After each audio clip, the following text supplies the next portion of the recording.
Bom, o exercício aqui é bastante semelhante ao exercício anterior que a gente fez agora há pouco sobre suavização exponencial tripla, ou método de Winther. Tá? Vamos lá. Os dados abaixo representam o histórico de vendas da empresa ABCD nos últimos 3 anos. Com base nesses dados, pergunta-se: quais são os componentes de demanda presentes neste conjunto de dados históricos de venda? B. Calcule as medidas de erro DAN e MAP. Considere todos os erros absolutos e todos os erros percentuais absolutos para o cálculo das médias. Estime a previsão, letra C, estime a previsão de demanda para os 4 trimestres do ano de 2020 e analise criticamente os resultados. Vamos lá. Primeira pergunta: quais são os componentes de demanda presentes neste conjunto de dados de venda históricos de venda? Aqui a gente já sabe que é um exercício de suavização exponencial tripla, portanto, a gente já conseguiria responder essa questão, mas supondo que a gente não estivesse falando, né, nessa aula de método de Winther, de suavização exponencial tripla, a forma da gente entender o comportamento dos dados é justamente projetando esses dados na forma de um gráfico, ou na forma de um gráfico de linhas, ou de um gráfico de dispersão, tá? Então, quando a gente dispõe os dados graficamente, a gente percebe aqui que a gente está diante de um conjunto de dados que possuem no seu componente sistemático, né, os três principais componentes: nível, tendência e sazonalidade, né?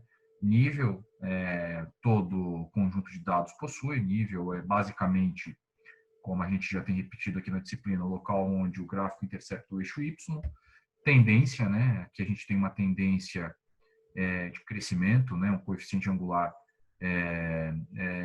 positivo. E sazonalidade, né, a gente vê que os dados, que o gráfico se comporta de uma maneira bastante padronizada, né, com picos e vales bem definidos, tá?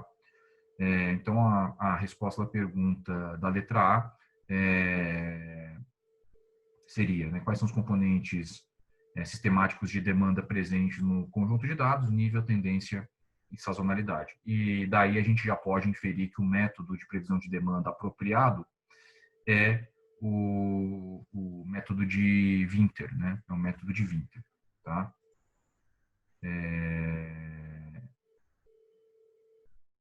Bom, o Marcelo está comentando aqui que a internet está travando um pouquinho. Eu acho que é a minha internet, porque a minha casa começou a funcionar, meus filhos acordaram e eu mudei de posição. Deixa eu conectar na outra rede aqui para ver se melhora. Só um minutinho.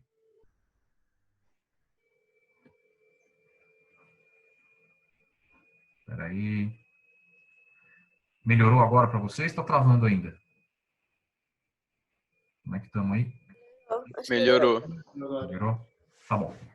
Se travar novamente, dá um grito aí, tá? Porque preciso resolver essa questão da internet aqui em casa. Lá embaixo funciona tão bem, aqui em cima é bem ruimzinho. Só que lá embaixo não dá para trabalhar porque a galera, a partir das 9, domina. Então, não tem jeito.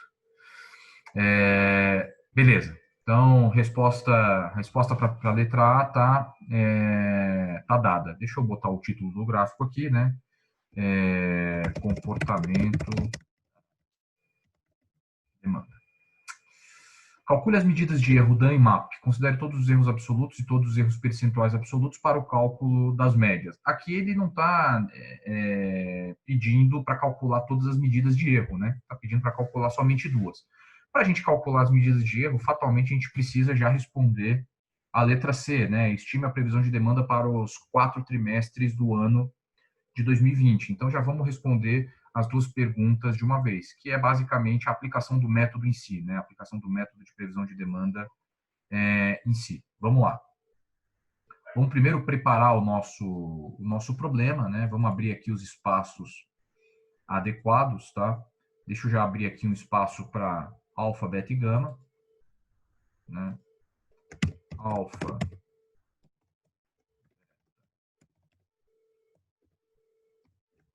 gama.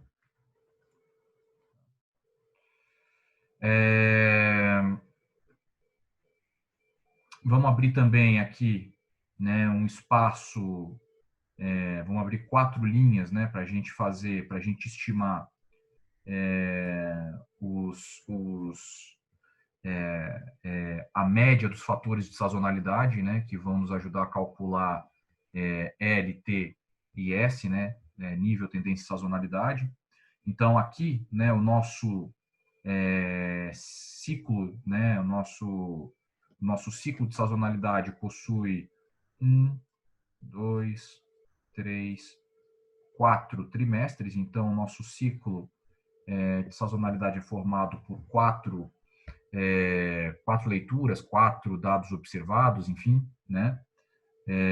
A gente pode destacar aqui, se a gente quiser, para deixar mais visual o tamanho dos nossos ciclos de sazonalidade. Portanto, eu preciso abrir 4 linhas acima dos dados, para que eu possa replicar, para que eu possa calcular a média dos fatores de sazonalidade que vão me ser úteis para a gente calcular nível, tendência e sazonalidade e calcular a previsão. Já vamos aqui nomear a que se refere cada uma dessas médias dos fatores de sazonalidade. Se referem basicamente aos trimestres Q1, Q2, Q3 e Q4, tá? Reparem que aqui a gente não tem contagem, né? A gente tem ano, trimestre e demanda observada. Eu preciso abrir uma coluna para contagem dos períodos, porque isso basicamente o meu eixo X, né, a minha variável X, que eu vou utilizar em vários momentos para o cálculo da previsão de demanda. Então, vamos botar aqui contagem bastante simples, começando, tá, de onde eu tenho, por favor, de onde eu tenho dado observado.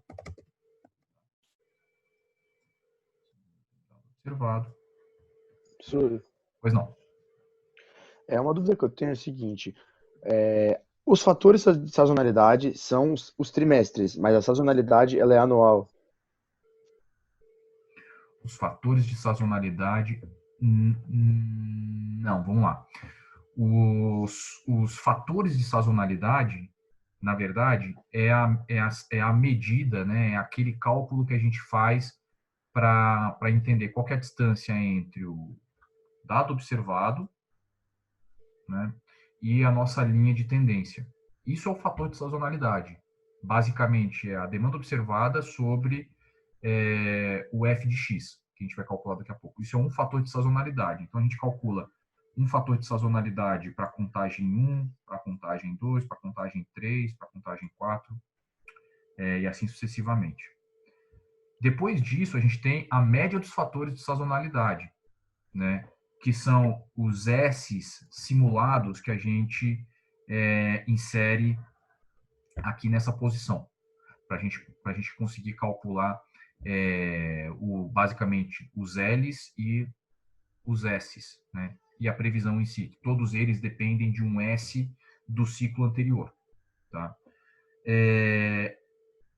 Os trimestres são cada período, cada trimestre é um período, é um ponto, é uma medida de observação, né? No exercício anterior, a gente trabalhou com um ciclo sazonal de uma semana, onde cada leitura era feita por dia, né? Então, o meu ciclo de sazonalidade tinha uma semana, tinha 7 dias. Aqui, a minha leitura ela é feita por trimestre, tá?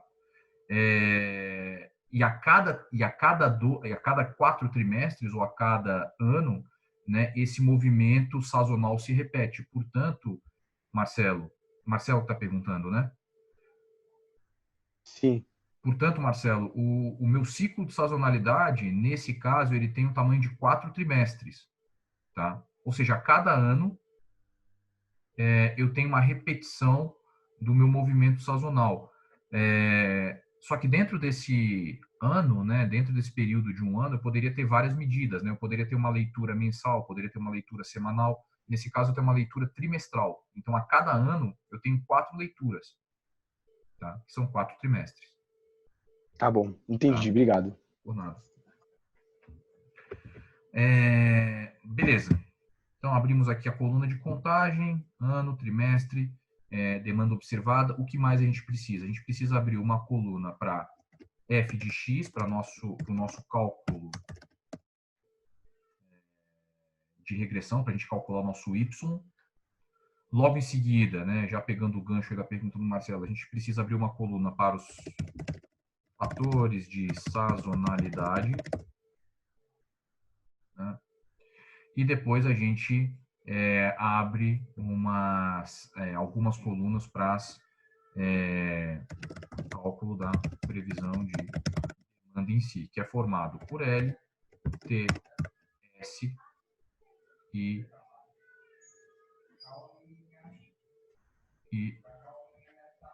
P.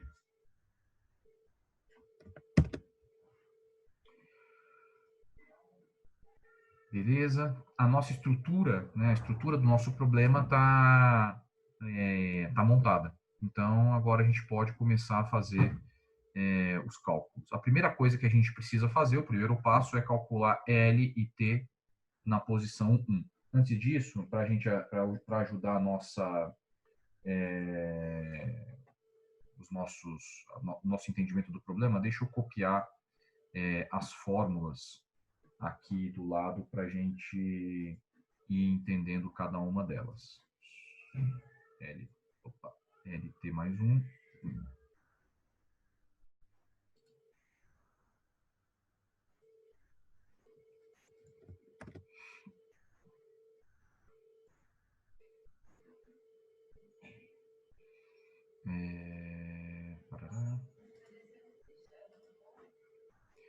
Professor, eu acho que no próprio arquivo tem um pouquinho para baixo. Opa, tem? Exatamente. Obrigado.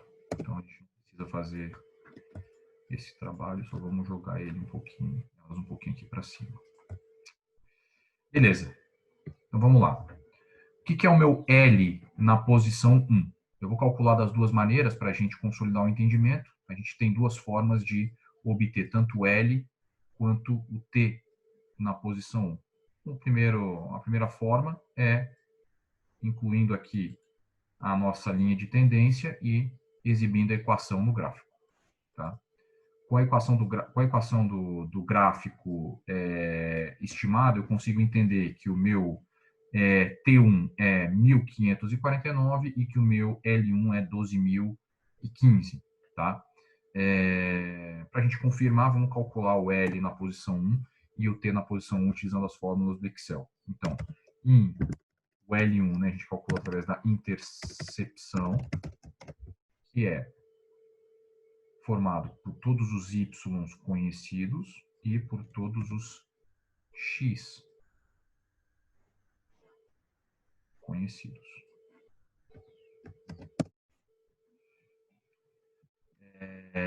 A gente tem aqui um L1 de 12.015, batendo com o B da equação de primeiro grau, 12.015, beleza pura. Ótimo, excelente. Para a gente calcular o T na posição 1, outra fórmula de Excel, inclinação, y conhecidos e também x conhecidos. 1548,95, que vai dar 1549 arredondado, número batendo, beleza. Então, calculamos o nosso T1 e o nosso L1. Bom, se eu achei o A e o B, né, o coeficiente angular e o coeficiente linear da minha equação de primeiro grau, eu consigo calcular o f de x, ou o y, para todas as posições em que eu tenho leitura de dado observado. Então, vamos fazer isso. Né? F de x é igual a vezes x mais b. Né? O meu A, que é o T1, e o meu B, que é o L1, travados. E aqui eu tenho o cálculo de y para a posição 1. Replico a fórmula para toda a série de dados e esse ponto está liquidado. f de x calculado. Fatores de sazonalidade. Como é que eu calculo os fatores de sazonalidade? Basicamente pela divisão entre demanda observada e y do período que eu estou trabalhando. 0,58 no primeiro caso, no primeiro período, na contagem 1, e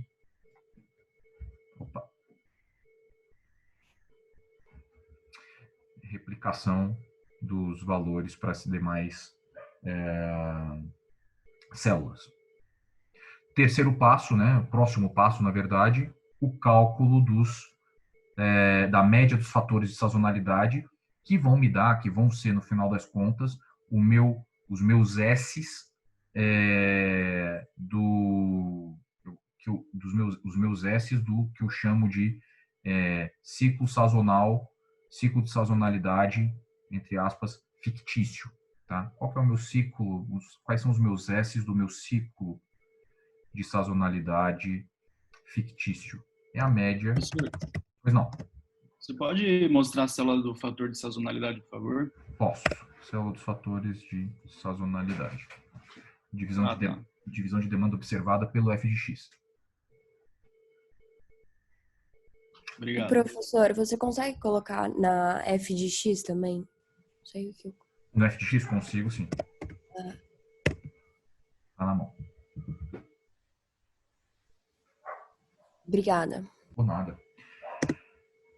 Calculando aqui a minha média dos fatores de sazonalidade para Q1. O que é a minha média dos fatores de sazonalidade para Q1? É a média de todos os fatores de sazonalidade, como o próprio nome já diz, para os períodos equivalentes a Q1. Todos os Q1s de todos os ciclos de sazonalidade que eu possuo. 0,52. Uma vez feito isso, eu consigo simplesmente replicar esses valores para os outros períodos que completam o ciclo de sazonalidade. Aqui um ponto importante que eu não mencionei na execução do exercício anterior e que muita gente acaba errando, tá? É um detalhe sutil mesmo, não é? Tem que prestar bastante atenção porque é um detalhe sutil. Repara só, aqui a gente está falando que o nosso fator de sazonalidade para Q1 é a média de F21, F25 e F29. É uma média de 3 elementos, concordam? Até porque a gente tem só 3 ciclos de sazonalidade. Essa é a maneira correta de dispor. Muitas vezes, o aluno, a aluna, acaba colocando, sem querer, um ponto e vírgula aqui. Encerra a fórmula com um ponto e vírgula no final. Quando a gente faz isso, repara só, a gente está fazendo uma média de 1, 2, 3, 4 elementos. Esse quarto elemento é 0. Então, quando eu coloco um ponto e vírgula aqui, o meu valor, né, o meu fator de sazonalidade correto, que era 0,52, cai para 0,39. E aí você compromete toda a execução do problema. Tá? Então, muita atenção aqui na hora do fechamento da média, para não colocar um ponto e vírgula no final. Porque, de novo, quando você coloca um ponto e vírgula no final, você acrescenta um item a mais na sua média. Esse item é 0. Você joga a sua média para baixo. Tá? Professor, no fator de sazonalidade, você só colocou o f de x sobre a demanda observada mesmo? Porque o meu tá dando errado. Não sei porquê, sendo que os números estão iguais. Maria, ao contrário. É a demanda observada sobre o f de x. Tá bom? Pronto, obrigada. Sem problema. Beleza. Então, calculamos aqui o nosso L1, nosso T1, as nossas médias dos fatores de sazonalidade para cada período do ciclo de sazonalidade. Agora a gente consegue começar a aplicar as fórmulas do método. Vamos começar por LT mais 1. O que é o meu LT mais 1? LT mais 1 é alfa. Opa, antes de começar, vamos nomear valores de alfa aqui. 0,3, 0,4, 0,5. Valores aleatórios, né? O problema não pede para a gente iniciar com alfa, beta e gamas específicos, então a gente pode iniciar com qualquer um. O que é meu LT mais 1? LT mais 1 é igual a alfa travado vezes DT mais 1, ou seja, a minha demanda observada na mesma linha, no mesmo período do meu, onde eu estou calculando o LT, onde eu estou calculando o nível. Então, a gente está falando da demanda observada no período de contagem 2, ou no Q2 de 2017, 13 mil unidades reais, ou qualquer coisa do tipo, dividido por ST mais 1 menos S, ou seja, o S do nível que eu estou calculando, né, ST mais 1 do ciclo anterior. Então, é Q2 de 2017. Portanto, eu preciso aqui pegar o Q2 do ciclo anterior. Fecha parênteses. Mais menos alfa travado vezes LT mais TT. L do período anterior mais T do período anterior. L do período anterior mais T do período anterior. Alfa vezes DT mais 1 sobre ST mais 1 menos S, mais 1 menos alfa, travado, vezes LT mais TT. Beleza. Vou aqui para ficar do jeito. Agora, fórmula TT mais 1. Cálculo da tendência para cada leitura. Professor, Pois não. você pode explicar rapidinho na célula E22? Na célula E22? É. Aqui. Tá. Obrigada. Nada. Calculando o nosso TT mais 1. O que é o nosso TT mais 1? TT mais 1 é igual a beta, travado, vezes LT mais 1, o L da mesma linha que eu estou calculando, menos LT, fecha parênteses, mais 1 menos beta travado, vezes T do período anterior. Professor, Oi. não precisa usar o mesmo alfa, beta e gama, né? Acho que já tinha falado, mas acho que eu perdi, desculpa. Não precisa, Roberto. Nesse momento você pode utilizar alfa, beta e gama aleatório e o seu pode ser diferente do meu. Tá. É que eu não vi no enunciado falando para otimizar também, eu não sei se... Então, lembra do começo da nossa disciplina, logo lá nos primeiros métodos em que a gente utilizou otimização. Independentemente se o problema pede para você otimizar ou não, a otimização faz parte da previsão de demanda. Ah, tá bom. Tá. Então sempre vai otimizar. Tipo... Sempre vai otimizar. Se você não otimizar, você não completou a execução do exercício. Em alguns enunciados eu posso até enfatizar, otimize o resultado, otimize a previsão, mas isso é uma mera cortesia. A otimização faz parte da previsão. Tá, já está implícito então, né? Beleza. Já está implícito, tá? Beleza? Calculado o nosso T. Vamos formatar aqui. E agora vamos calcular utilizar a nossa fórmula de cálculo de S.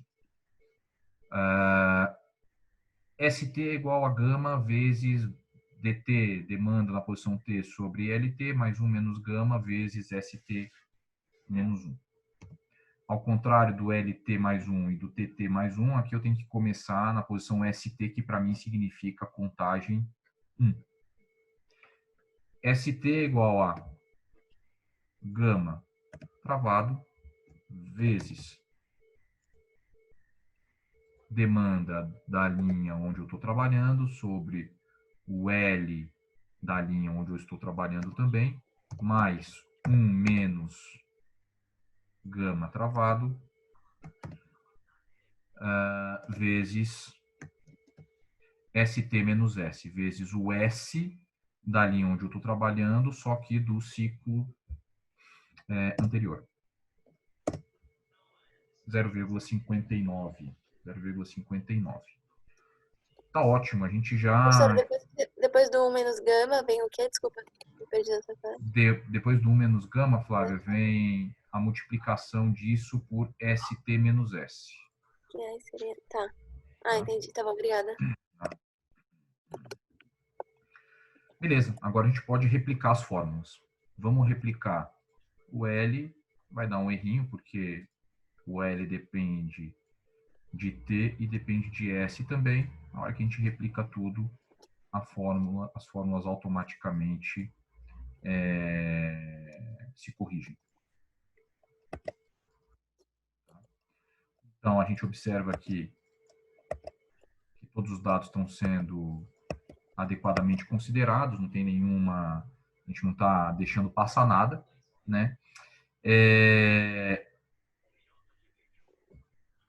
Falta a gente calcular a previsão para todos os períodos onde eu tenho dado observado, que é através da fórmula de PT mais 1 igual a LT mais TT vezes ST mais 1 menos S.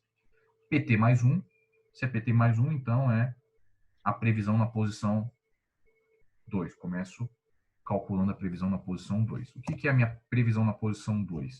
É o meu nível na posição anterior, na posição 1, mais a minha tendência na posição 1, fecha parênteses, vezes sazonalidade na minha posição, seria na mesma posição onde eu estou calculando a previsão, seria na posição 2, porém do ciclo anterior.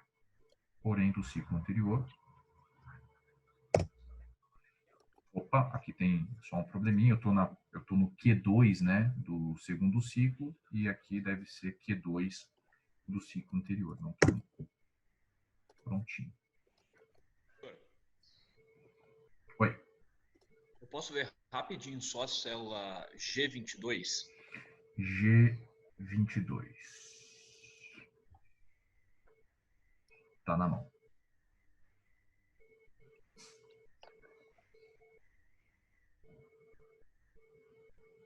Tá, peguei, obrigado. Nada. Então, os P's, o P calculado para a posição 2, eu replico ele até PT mais 1. Tá? Um dos últimos passos, na verdade, do exercício é a aplicação da fórmula geral de previsão PT mais N igual a LT mais N vezes TT, tudo isso vezes ST mais N menos S. Então, LT travado mais N, aqui só um minutinho, né? Nossa contagem precisa vir até o final, porque eu vou precisar dela para o cálculo do N novamente. LT travado mais N menos, desculpa, a posição atual menos a última posição onde eu tenho dado observado, esse último travado, vezes TT. Nossa, não sei se vocês ouviram aí, mas parecia alguém aqui em casa deu um berro gigantesco.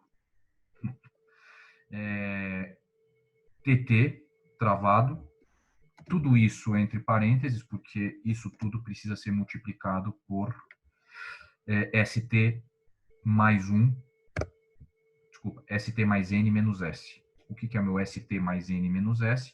É o S da posição onde eu estou, porém de um ciclo acima, do ciclo anterior. Eu estou no Q2 de 2020, eu preciso selecionar o S de Q2, o Q2 o S do Q2 de 2019. Tá lá. Agora, simplesmente replicando a fórmula para os outros períodos. Tá?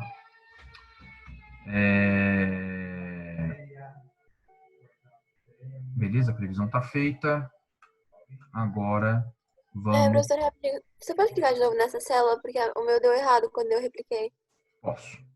Na J do período do contagem 14. Obrigada. Rapidinho, deixa eu só dar uma olhadinha.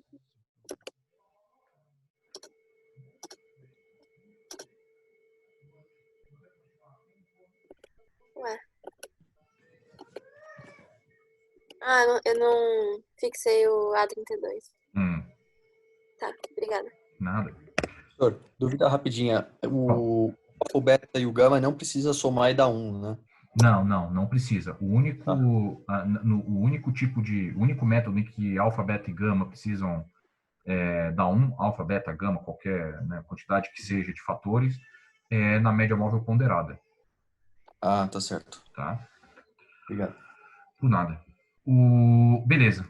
Calculamos a previsão, agora vamos para os cálculos dos erros. Né? Ele pede DAN e MAP.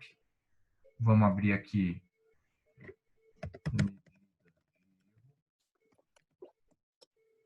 DAN.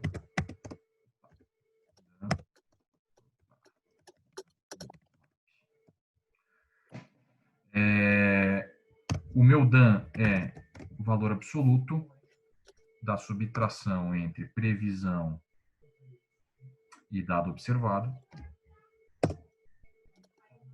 Já deixa eu formatar aqui. E replico para os demais períodos.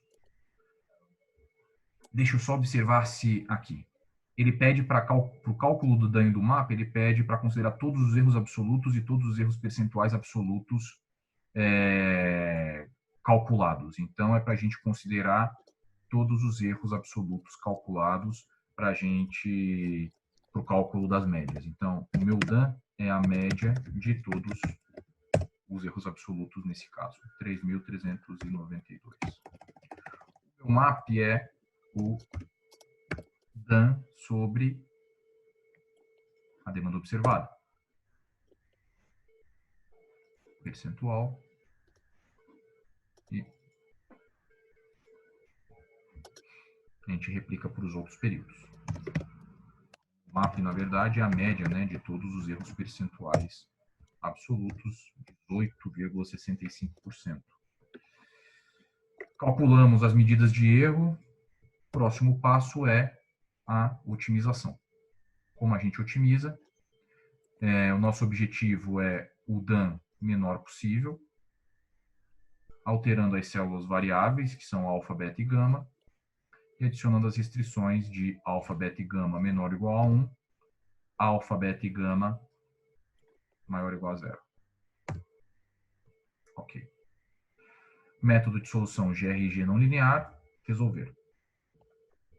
Reparem, o solver fez uma convergência para a solução atual, todas as restrições foram satisfeitas. Significa que a gente tem mais de uma resposta possível para esse problema. Tá? Eu estava conversando por chat com outro colega que encontrou 0,07 no alfa, 0 no beta e 0 no gama. Sem problema, eu perguntei para ele, vem cá, quais foram os seus erros? Ele falou, o meu erro DAN foi 3.100 e o meu MAP foi 15%. Então,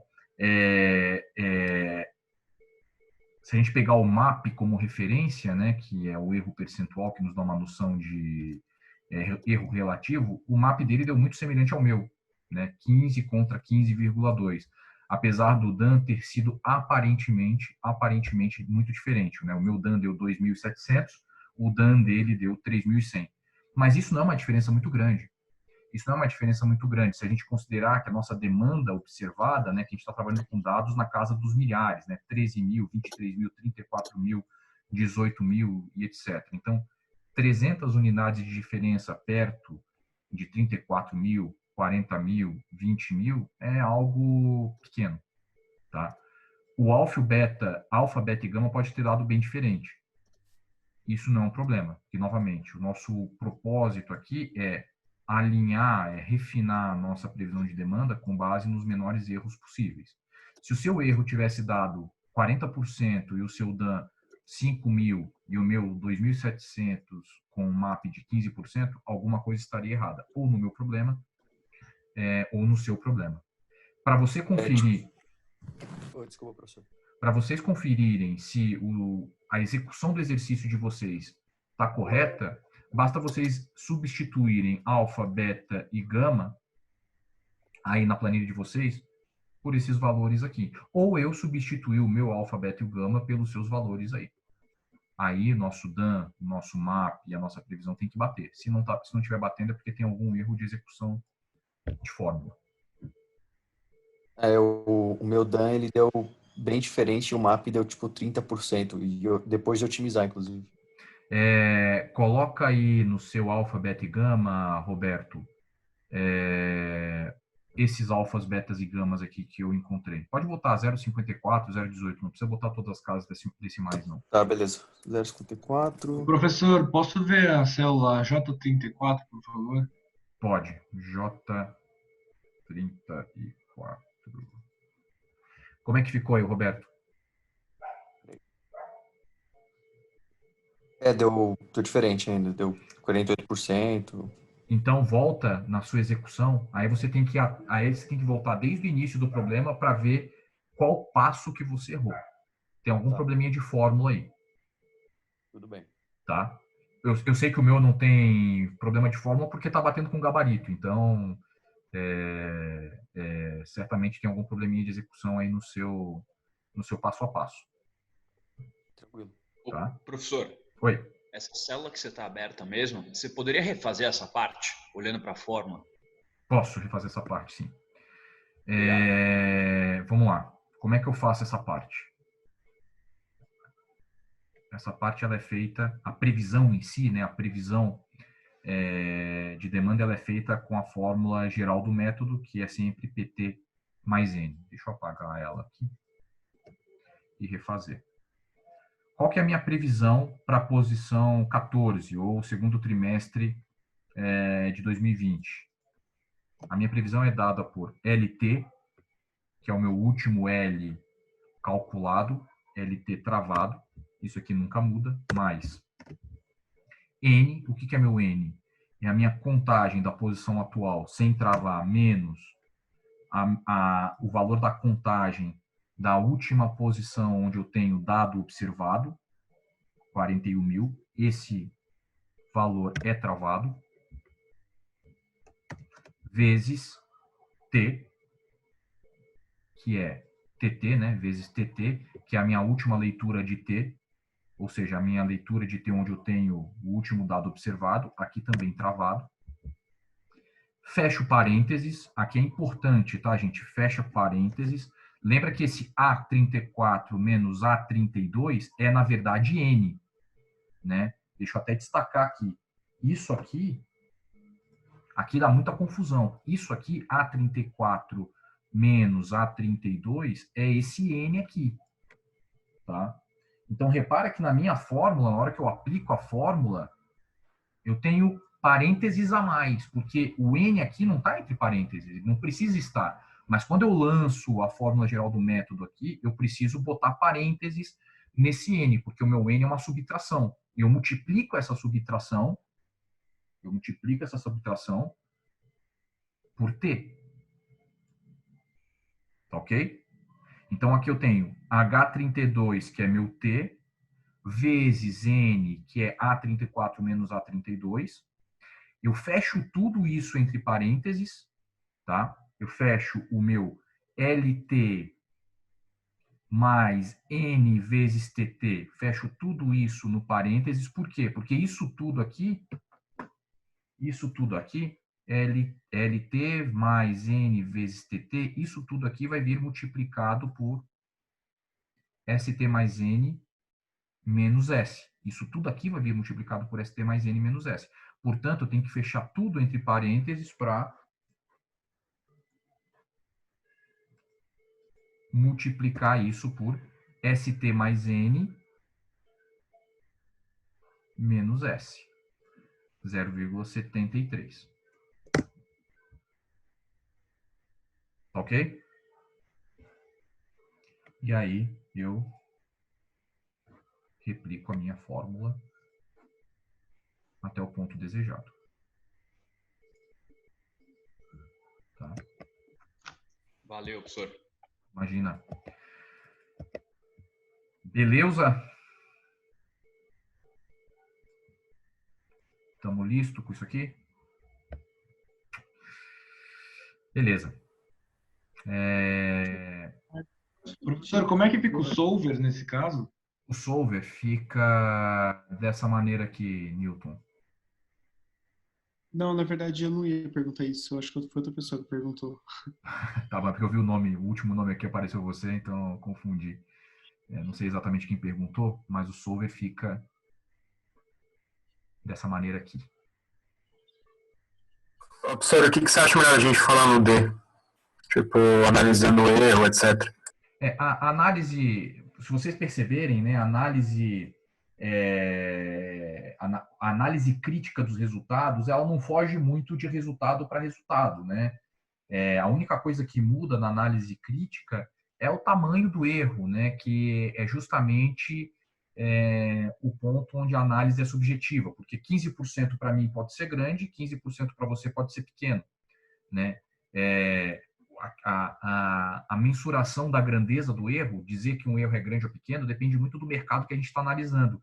E aqui a gente está trabalhando com exercícios aleatórios, né? Uma hora a gente está falando de mercado de commodities, onde o erro tem que ser muito pequeno, porque senão qualquer erro de previsão compromete seu resultado. Em outros mercados, o erro pode ser um pouco maior, porque a gente está lidando com exemplos de cadeia de suprimentos de valor agregado superior, então você pode se permitir um erro um pouco maior e mesmo assim continuar ganhando dinheiro.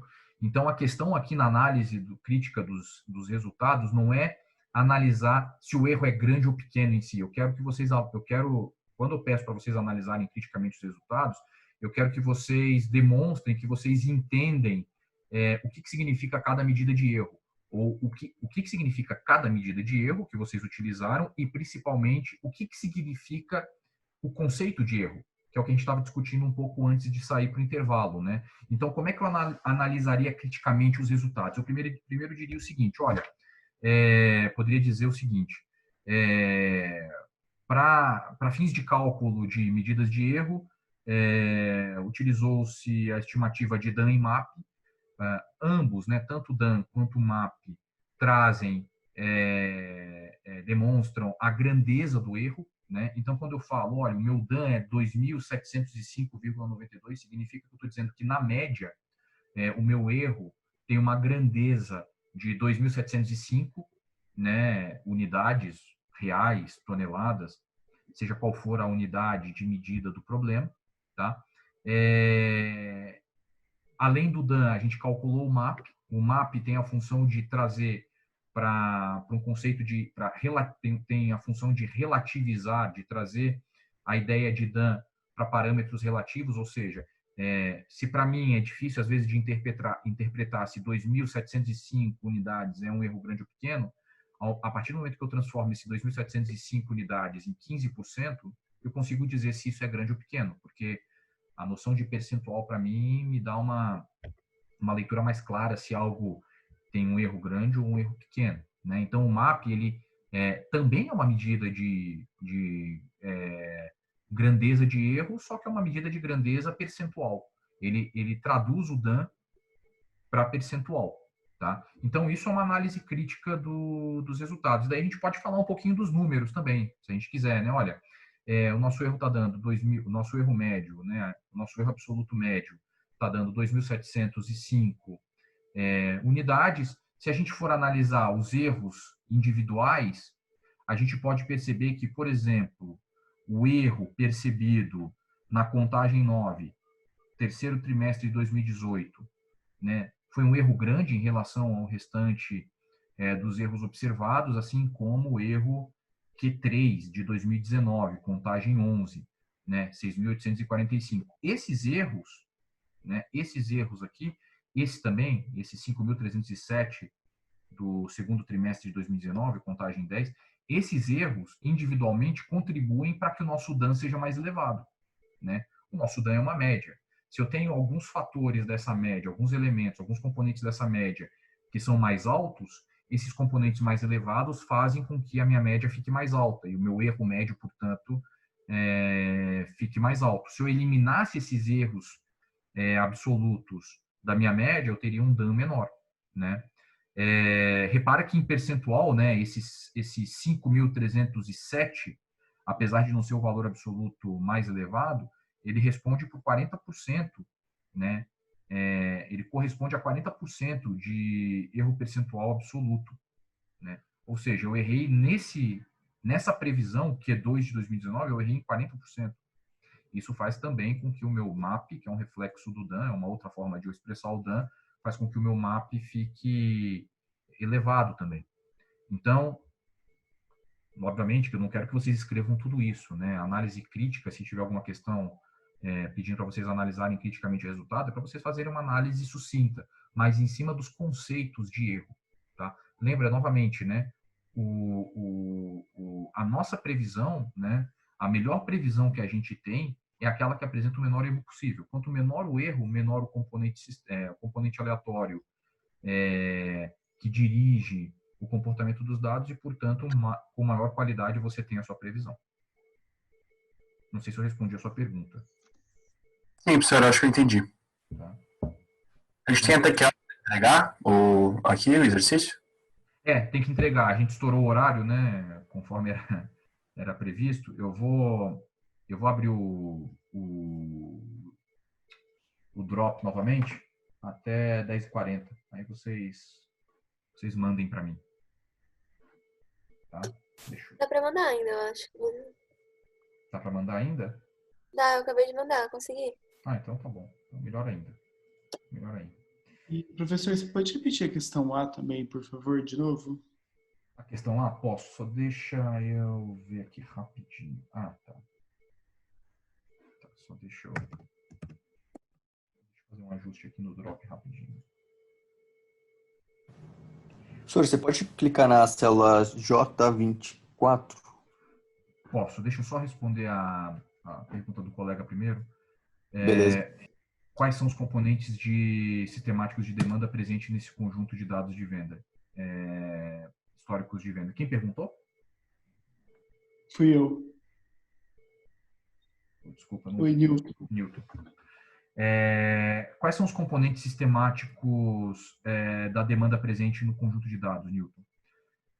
Assim que a gente coloca os dados em gráfico, a gente consegue perceber que a gente tem nível, o nível sempre está presente, né? O nível é onde uma função intercepta o eixo Y, ou seja, quando eu tenho x igual a 0, eu vou ter um ponto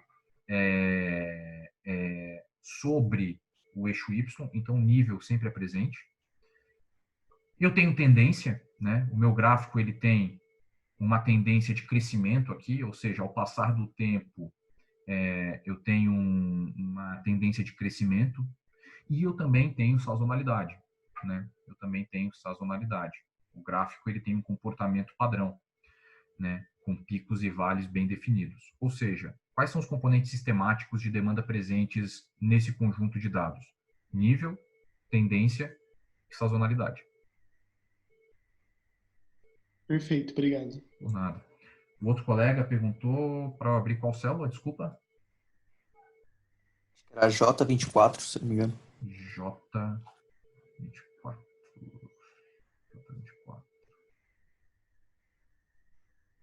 Perdão, a 25, é de baixo.